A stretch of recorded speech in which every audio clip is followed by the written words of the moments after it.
Muito bem, meus caros. Vamos pegar um tema bem interessante que ele costuma aparecer nestas provas, padrão dos agentes administrativos do TRE e dos TSEs e tudo mais. Vamos lá? Vamos então falar um pouquinho das possibilidades que o Estado tem, segundo o regramento jurídico, de intervir na propriedade privada dos particulares em geral. Então, bora trabalhar esse tema um pouquinho? Vem comigo e eu vou montar no Word, junto da explicação, o nosso esqueminha de pontos centrais e perguntas que você precisa fazer para você mesmo e tentar passar na sua cabeça a explicação daquele ponto. Enquanto você conseguir olhar ou para o ponto central ou para a perguntinha, fechar os olhos e mentalmente passar a resposta, a informação está compreendida, está apreendida pelo cérebro e está sendo utilizada em um mecanismo que vai permitir, vai facilitar, vai agilizar o resgate dessa informação na hora da prova. Porque você está treinando o seu cérebro a ler aquela palavra-chave e, a partir dela, puxar aquele histórico de informações que estão armazenadas na cachola. Show? Então vamos lá, eu vou montar o meu esqueminha, mas o meu esqueminha não substitui a sua anotação de aula, pelo amor de Deus, hein? A anotação de aula é que vai te dar o conteúdo. O meu esqueminha é a ferramenta de memorização e exercício da memória. Captou? Pau no gato, gente, vamos lá. Olha lá, meus amigos. Então, primeira coisa, vamos falar então aqui da intervenção do Estado sobre os bens privados. Intervenção do Estado sobre os bens privados, né? Então, a primeira coisa que temos que colocar aqui, justamente, né? Os fundamentos e regras. Ótimo! Amigos, deixa eu explicar uma coisa para vocês, antes da gente começar a escrever o meu esqueminha.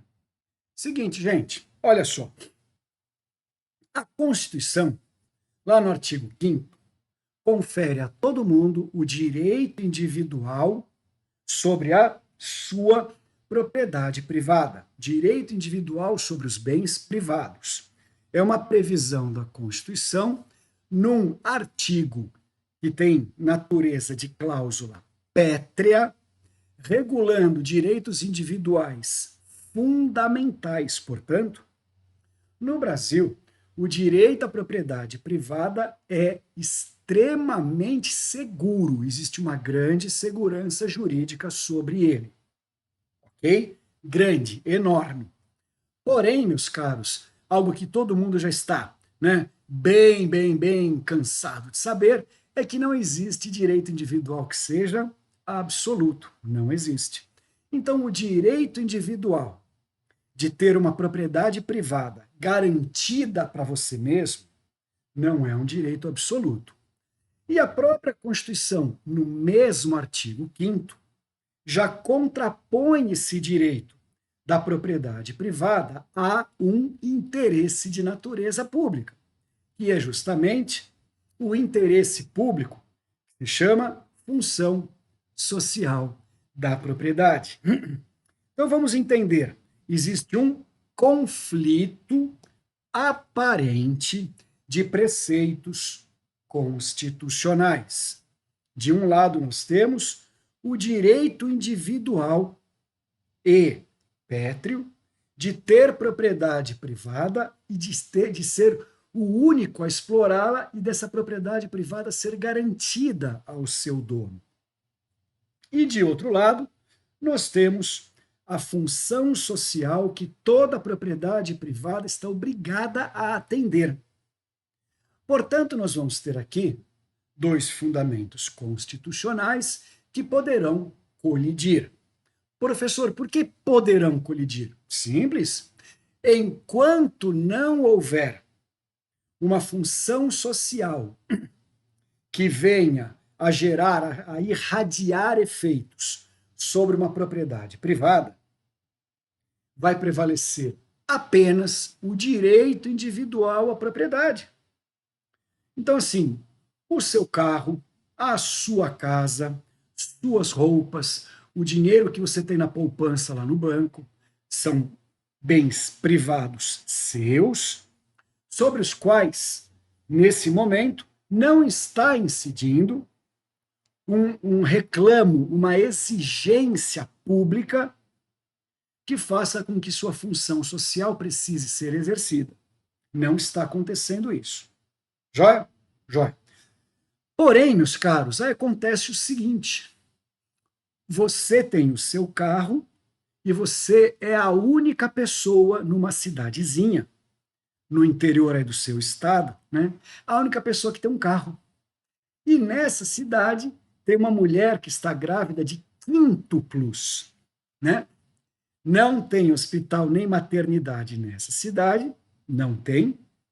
A cidade mais próxima tem, só que ela fica a 30 quilômetros de distância. Essa grávida de quíntuplos começou a entrar em trabalho de parto antes da hora. E agora? Não tem outro carro, só o seu. O que a autoridade pública ou a autoridade policial vai fazer? Ela vai te avisar que ela está sujeitando o seu bem privado a uma requisição administrativa. E vai pegar o seu bem privado e vai usar, mesmo que você não queira, mesmo contra, né, a sua manifestação.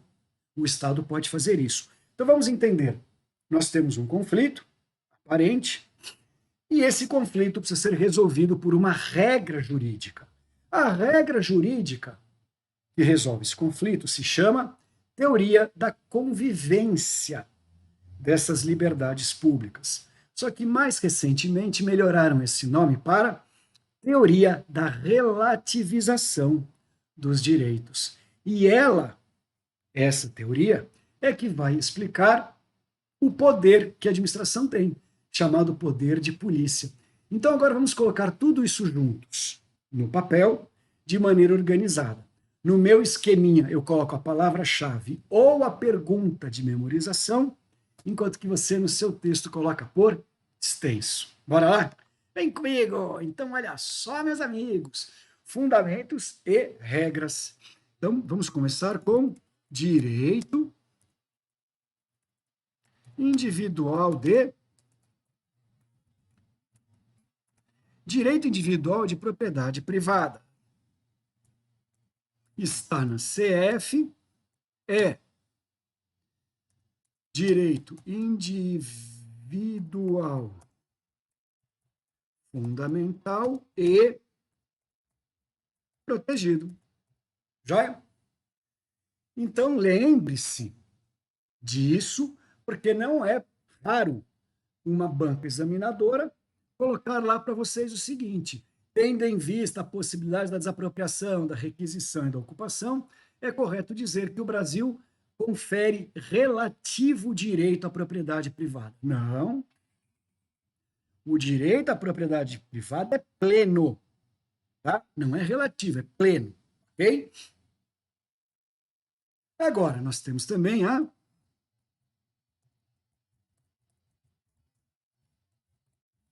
função social da propriedade. E disso nasce o quê? Um conflito aparente. Um conflito aparente. Esse conflito aparente nos diz o seguinte, quer ver? Não havendo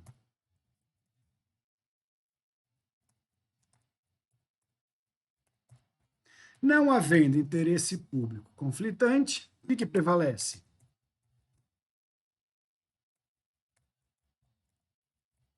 Prevalece o direito individual. É verdade. Porém, surgindo interesse público relevante,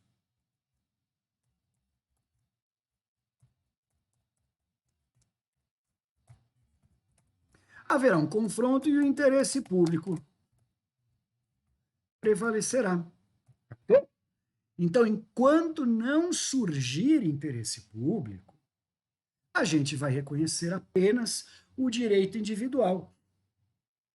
Surgindo interesse público, aí a gente relativiza. Ok? Então, nós temos direito individual de propriedade privada, nós temos função social da propriedade, e agora vamos continuar na nossa sequência. Olha lá, letra D.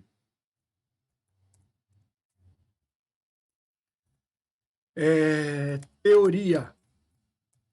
A teoria que explica isso é a teoria da relativização dos direitos.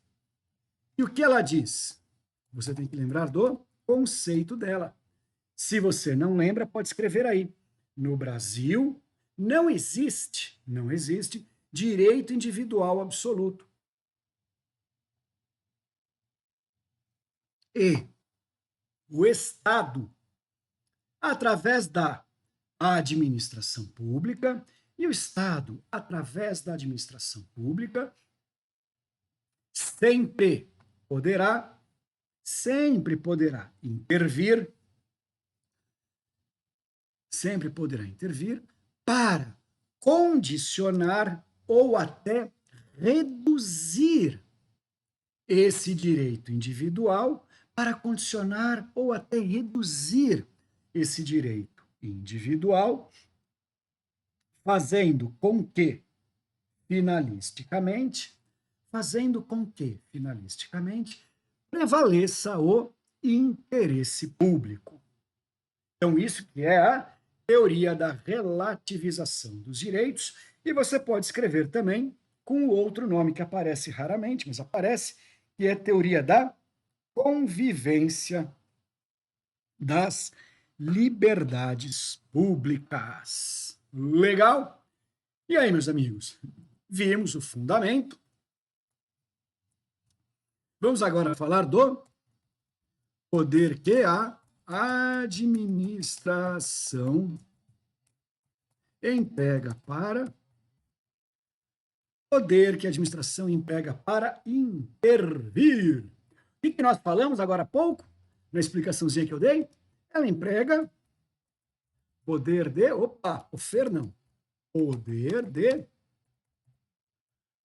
de polícia, meus caros. Poder de polícia, certo? E esse poder permite o quê? O que esse poder permite? Vamos lá?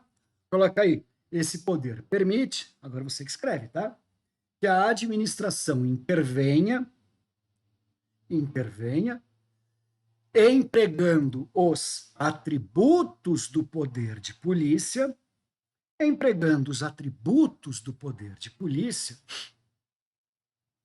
para que, ao final,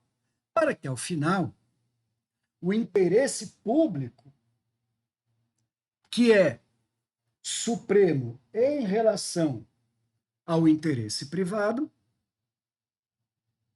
prevaleça. Joia? Então é isso que nós vamos ter aí, meus caros, certo? Então permite o quê?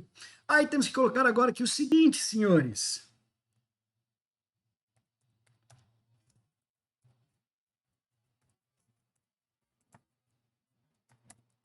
Como que a administração pública exerce essa intervenção?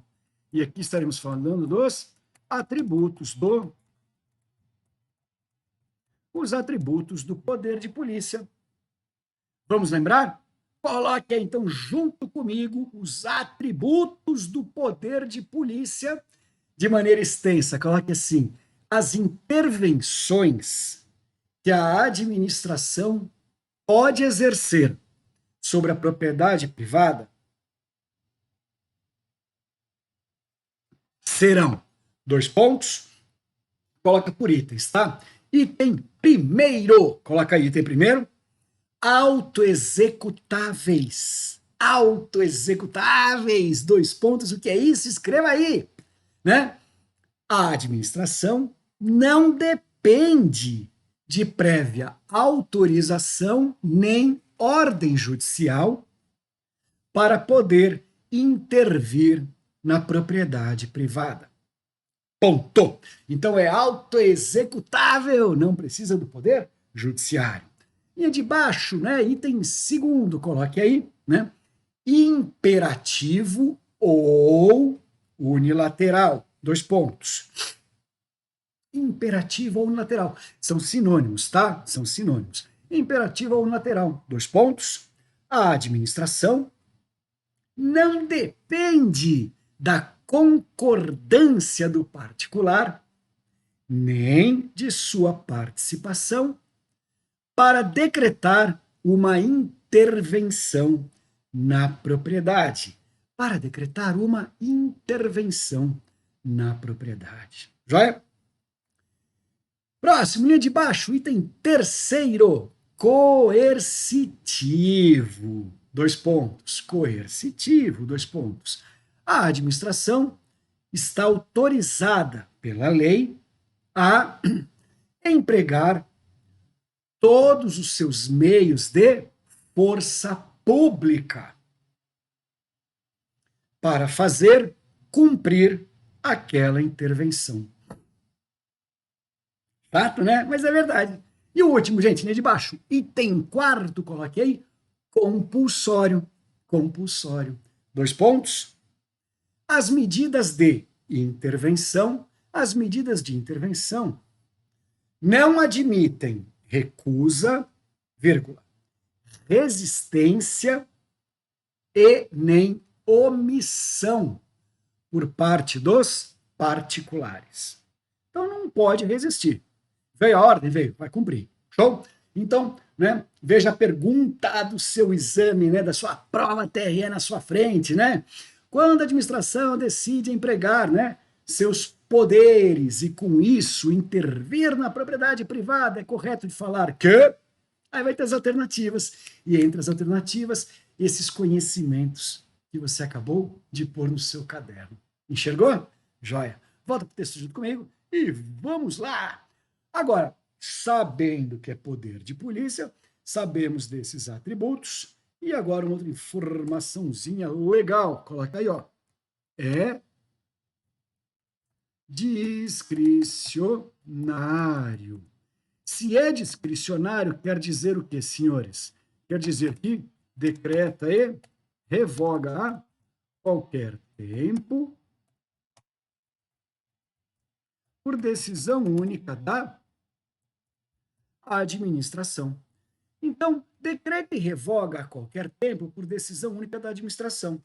E se você quiser, você pode agora abrir parênteses e escrever conforme o juízo de oportunidade e de conveniência, que são privativos do administrador. Que são privativos do administrador. Legal? Então, com isso, meus caros, olha só. O que você já sabe junto comigo?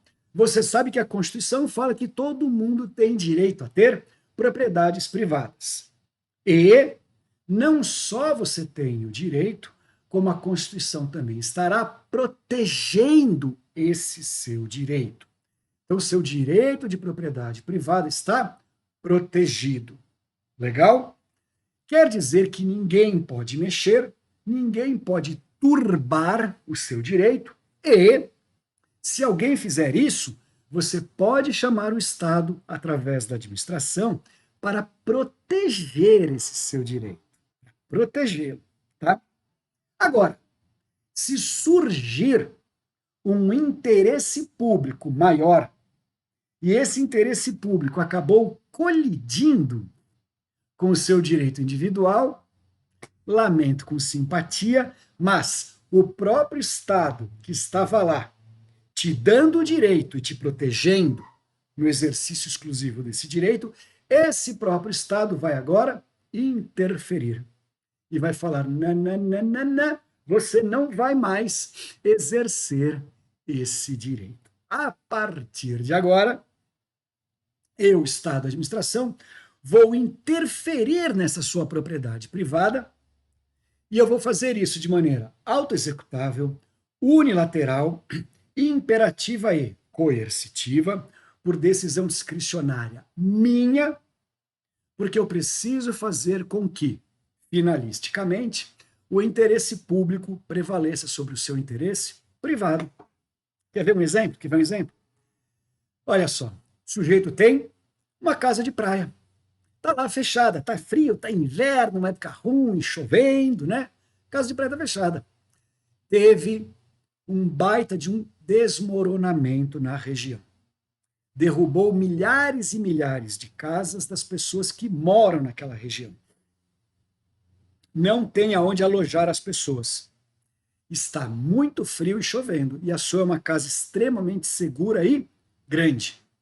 A administração requisita a sua casa, chama-se requisição administrativa, estoura a porta, coloca todos os abrigados lá dentro e depois ela acerta com você a indenização cabível. Captou? Então veja esse poder maravilhoso que a administração tem. Agora, você já sabe todo o fundamento, você já sabe, né, de onde vem, como é que faz, qual é o poder, qual é o fundamento, né, como é que faz tudo. Vamos então agora listar as principais formas e as principais informações de cada uma delas. Vamos lá? Então, vem comigo para a gente deixar esta aula redondinha e completar todos os temas possíveis e imagináveis. Então, terceira coisa, vamos falar das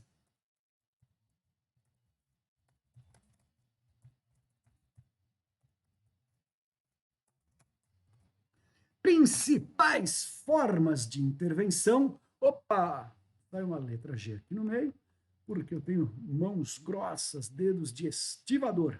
Né? Olha lá, principais formas de intervenção e suas regras. Letra A, não, quero minúsculo. Letra A, limitação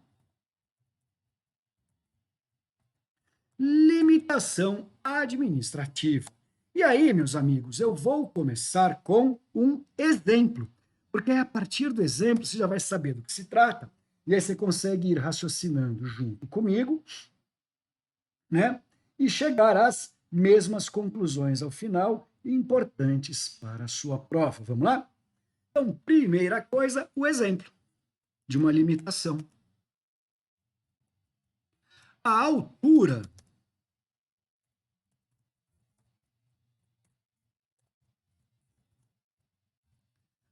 das construções de prédios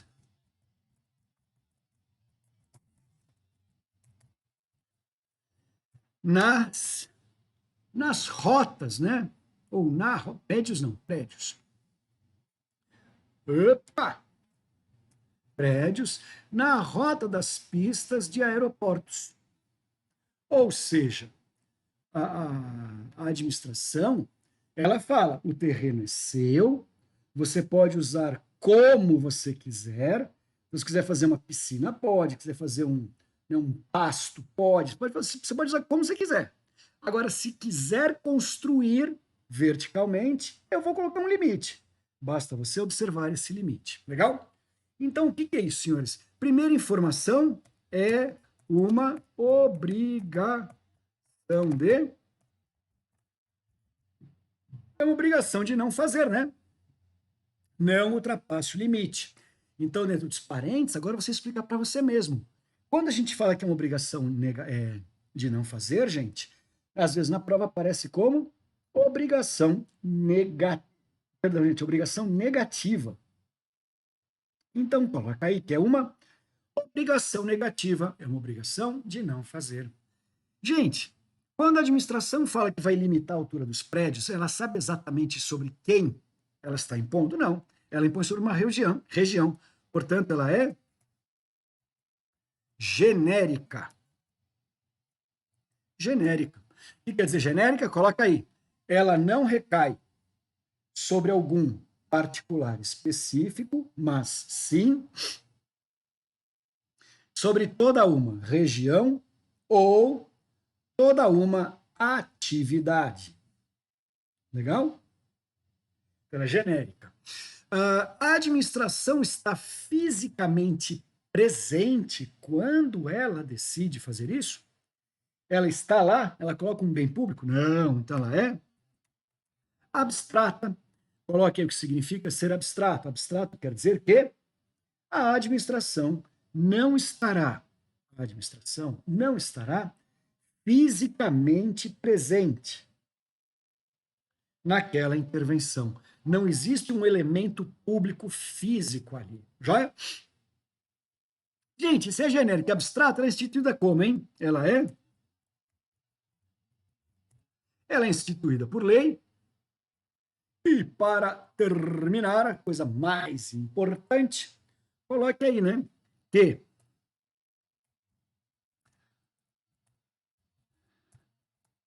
não é autoindenizável. O que quer dizer essa expressão? Você que está escrevendo por extenso, explica para você mesmo. Falar que não é autoindenizável, gente, quer dizer que não é porque decretou uma limitação que o sujeito já vai ser indenizado.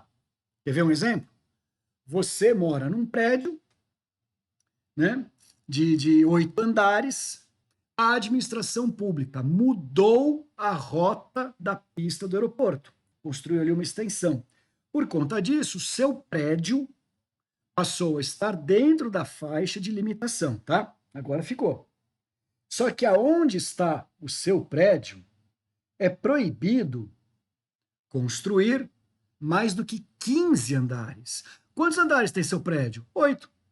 Já está construído? Já. Então, agora, se ficar proibido construir mais do que 15 na sua região, o seu prédio vai ser indenizado? Você vai ser indenizado? Claro que não, já está pronto, né? Não existe nada que você possa fazer, já era, tá bom? Então, não é auto-indenizável, mas qualquer dano concreto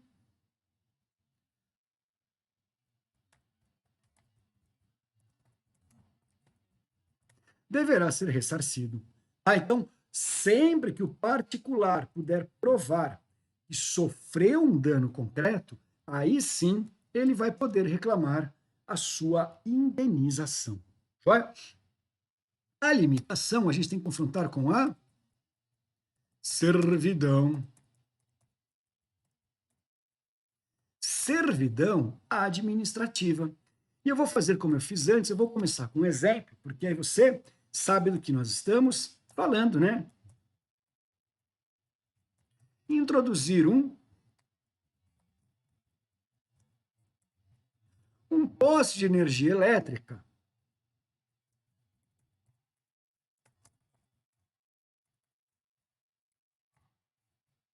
no terreno da casa do particular, entendeu?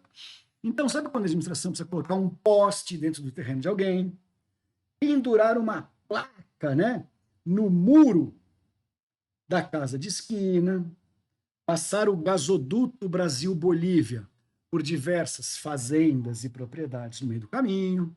Então, tudo isso aí são servidões. Tá? Olha lá. Então, primeira coisa, é obrigação de não fazer? Não, né? A administração vai colocar um cacareco ali na sua propriedade e você tem que não mexer no cacareco. Então, aqui, senhores, é mais ou menos como a obrigação que nós temos em relação à sogra. Coloca aí. É uma obrigação de suportar. Obrigação de suportar. Legal? Amigos, obrigação de suportar. Você precisa fazer algo ou basta você não mexer na coisa pública? Basta não mexer na coisa pública, que nem sua sogra, né? Que obrigação que você tem em relação à sogra? Suportar a véia. Isso quer dizer que você pode ir lá e ficar cutucando a véia? Não, né? Você só tem que ficar quieto. Então coloca aí que a obrigação de suportar também é uma obrigação negativa. Também é negativa, certo? Só que não é que você tem que deixar de fazer, né? Aqui você tem que suportar. Ela é genérica? Não, né? Por quê? Ela é concreta. Coloca aí. O que significa dizer que é concreta? ela é concreta. Tracinho, a administração pode identificar cada um dos particulares sobre os quais irá recair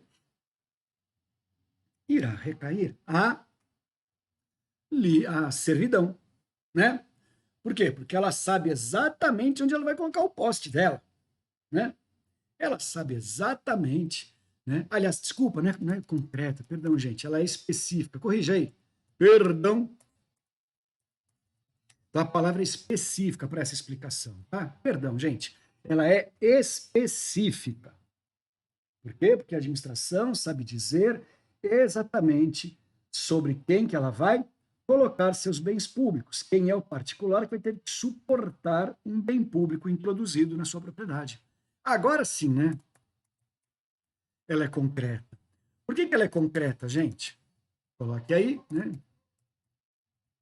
Ela é concreta, gente, porque a administração vai introduzir um elemento público na propriedade do particular, entendeu? Ela vai pôr um bem público ali. Ela vai pôr, por exemplo, um poste, né, no meio da propriedade do particular. Vai colocar uma placa no muro de uma casa, vai passar um gasoduto através da fazenda do sujeito.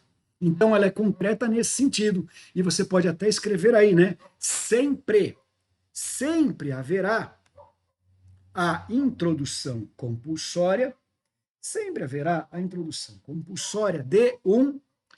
de um bem público que é chamado de, abre aspas,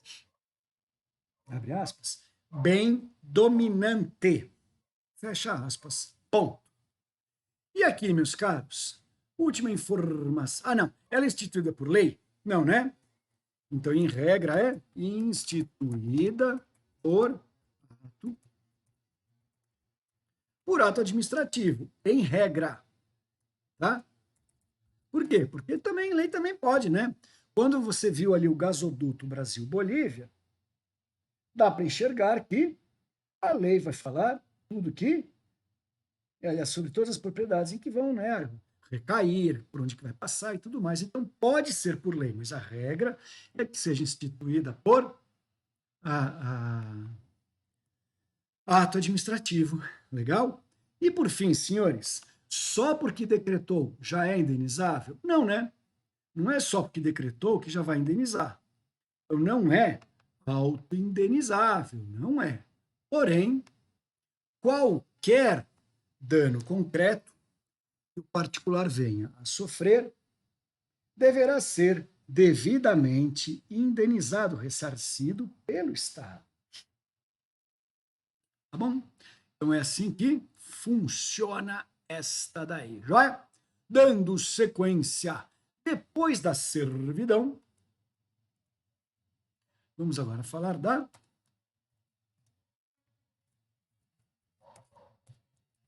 requisição. Vamos colocar requisição administrativa, vai? Que é como costuma aparecer nas provas, né? Requisição administrativa. Primeira coisa, então vamos começar com o exemplo. Exemplo. O galpão de uma empresa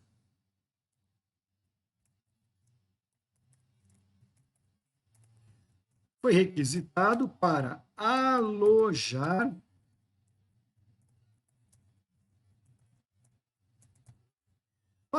desabrigados de uma enchente. Pronto.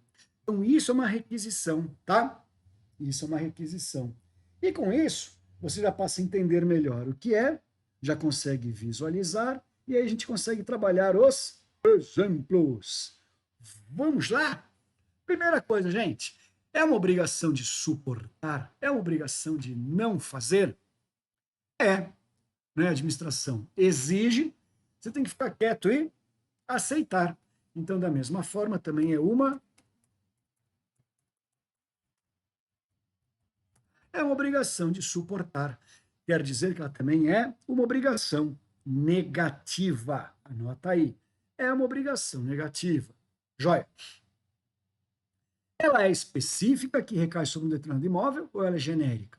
Pois é, meus amigos. Aqui, ó.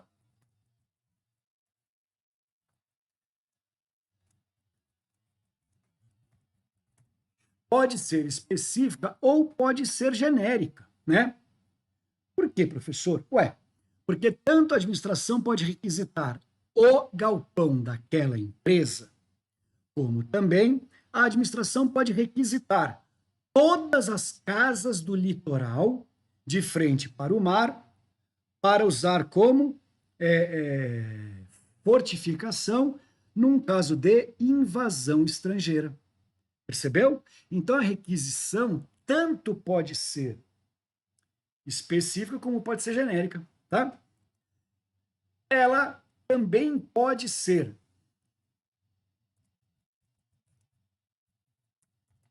concreta, quando ela efetivamente fizer uso, ou ela pode requisitar para tirar as pessoas. Então, ela também pode ser abstrata, né? A administração pode falar: eu estou requisitando todas as moradias próximas ao rio, sei lá eu qual, para que todas as pessoas venham a ser removidas de lá em virtude de um problema de intoxicação geral, intoxicação genérica, coisas assim, tá bom?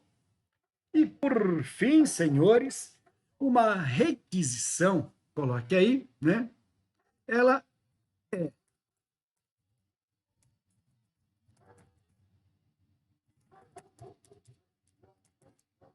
ela é instituída para a administração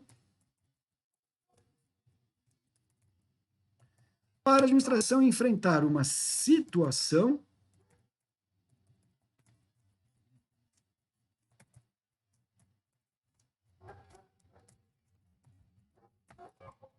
para enfrentar uma situação de risco ou dano grave para o interesse público ou para a própria coletividade. Joia? É autoindenizável? Não. Mas, do mesmo jeito que nós vimos antes, não é autoindenizável, mas. Cadê? Mas qualquer dano concreto deverá ser efetivamente pago para o particular que teve que sofrer essa restrição, esse sacrifício sobre o seu bem privado, para com isso preservar, proteger os interesses da coletividade. Joia? Isso aqui foi o que mesmo? Foi letra C. Então agora vamos lá, letra de requisição. Não, D.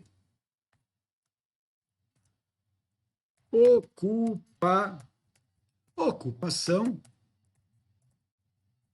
ocupação temporária. E vamos fazer como fizemos até agora, vamos começar com o exemplo, tá bom? Ocupação temporária, exemplo. Coloque assim, por favor, né?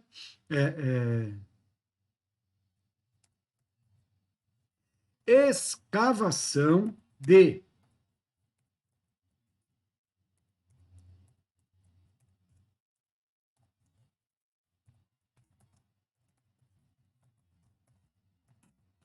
escavação de sítio arqueológico no terreno de uma propriedade privada, né? O camarada foi lá, tá feliz da vida, comprou um terreninho e ele falou: "Viva, agora eu vou construir uma casinha para mim aqui". Aí ele começa a fazer a obra da casa, começa a cavar, ele fala: "Ups, acabei de achar aqui um vaso".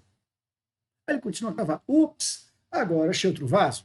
Agora achei uma arma. Agora achei moedas". Aí ele fala: "Essas coisas aqui estão cara de velho, né?". Aí ele vai lá e chama a Unicamp, por exemplo. Aí vai lá o cara da Unicamp e fala: "Uau, são coisas de 300 anos atrás, do período do início das bandeiras e entradas no Brasil. Olha que coisa legal, né?". Aí o cara fala para você: "O terreno é seu, só que a gente vai agora cavar para remover daqui todos os itens de interesse histórico". E aí, você já viu, né?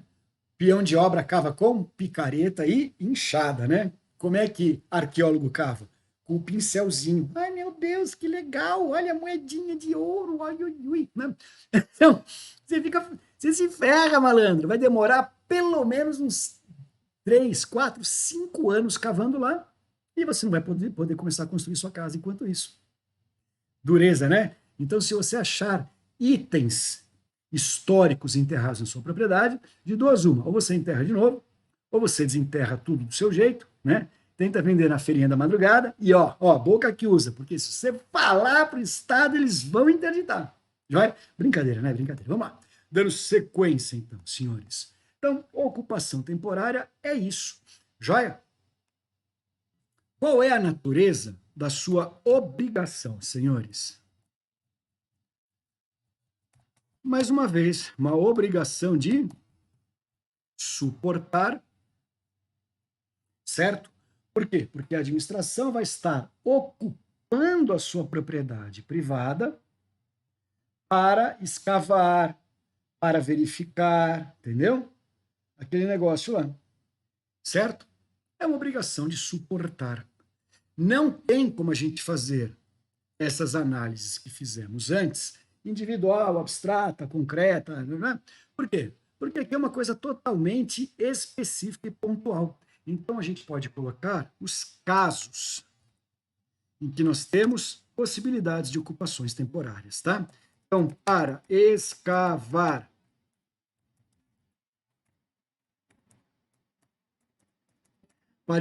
sítios arqueológicos, e obviamente eu escrevi errado, arqueológicos, também para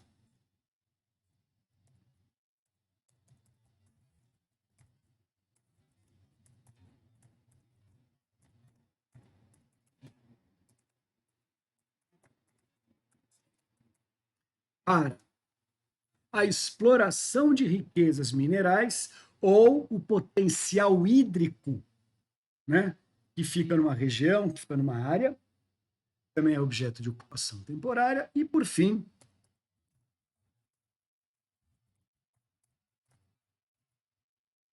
para usar um terreno particular,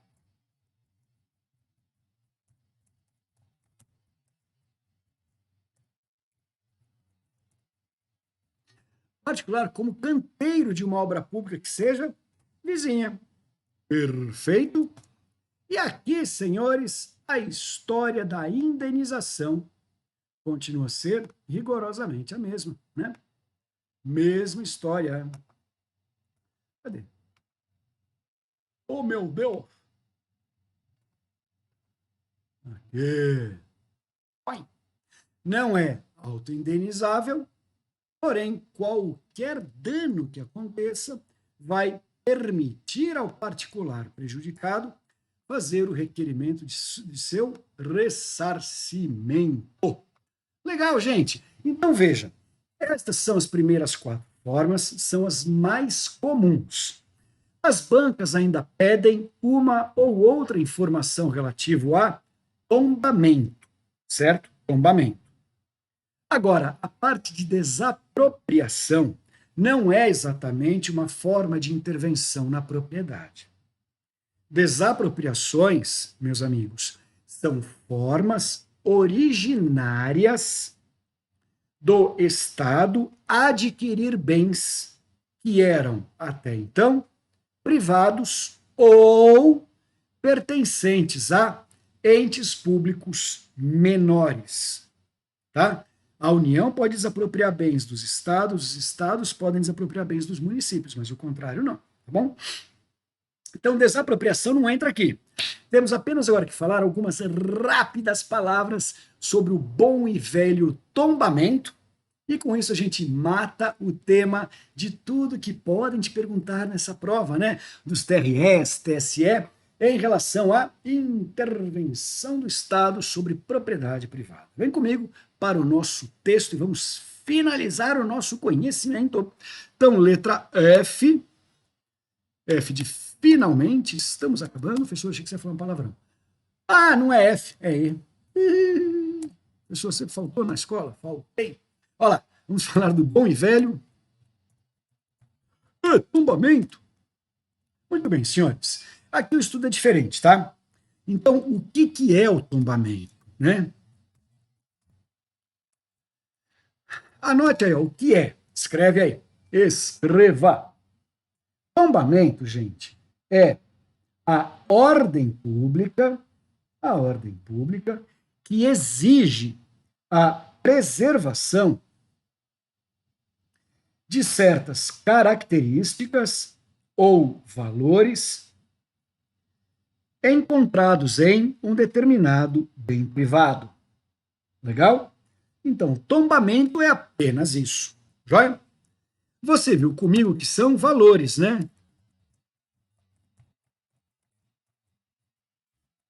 Quais são os principais valores que justificam? Vamos lá? Coloquei. O tombamento pode ser, escreve aí, o tombamento pode ser para preservar valores paisagísticos, vírgula, históricos, vírgula, artísticos, vírgula, arquitetônicos, etc. Arquitetônicos, etc. Então, isso é tombamento. Joia. Aí, meus amigos, olha lá.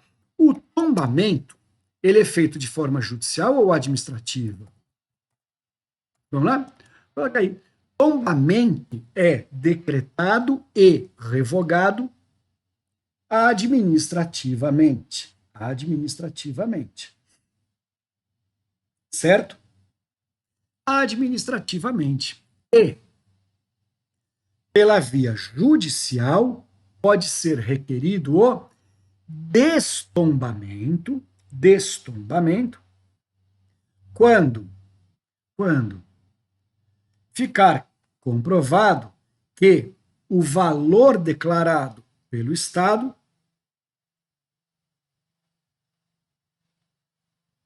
não existe ou deixou de existir. Entendi. Já? Continuando, senhores. O tombamento pode ser individual,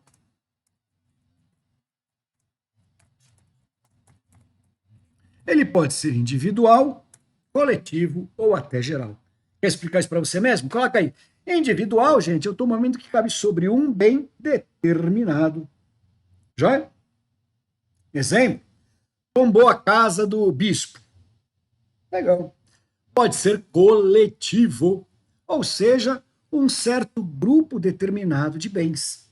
Exemplo, vamos tombar todos os imóveis que estão na Praça do Pelourinho, na Bahia, em Salvador.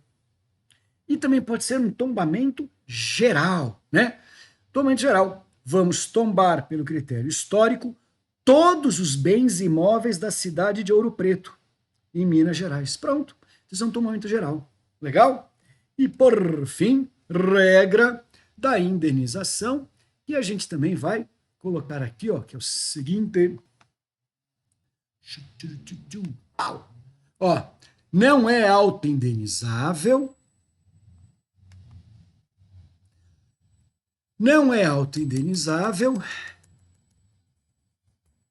e, em regra, não admite alegação de dano pelo particular, pois ele continua na posse, né? Ele não é retirado da posse, tá? Ele não é retirado da posse, ele continua na posse do seu bem, posse, uso e gozo. Então ele continua na posse, uso e gozo. Continua, tá? Ah, professor, mas o tombamento está sendo tão excessivo que ele não consegue usar o bem. Ah, entendi. Então, caso haja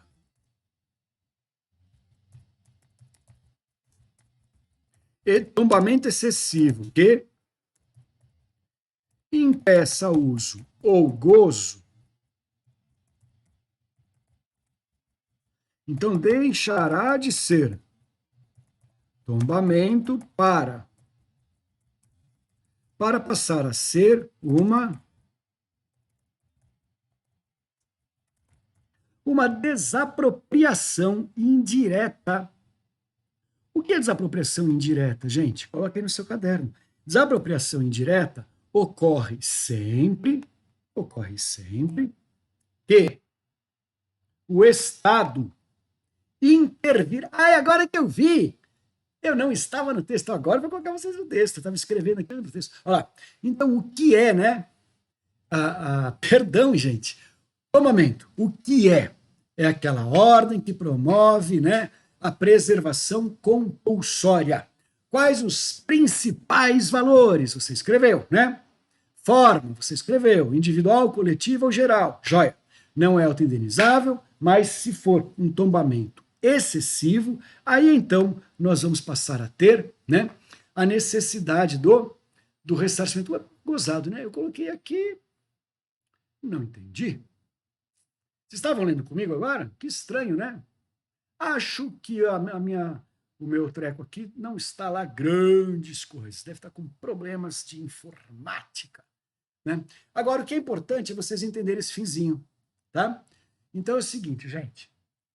Quando a administração declara que vai tombar, só que, na verdade, ela está impedindo o particular de uso e gozo, aí não é mais tombamento.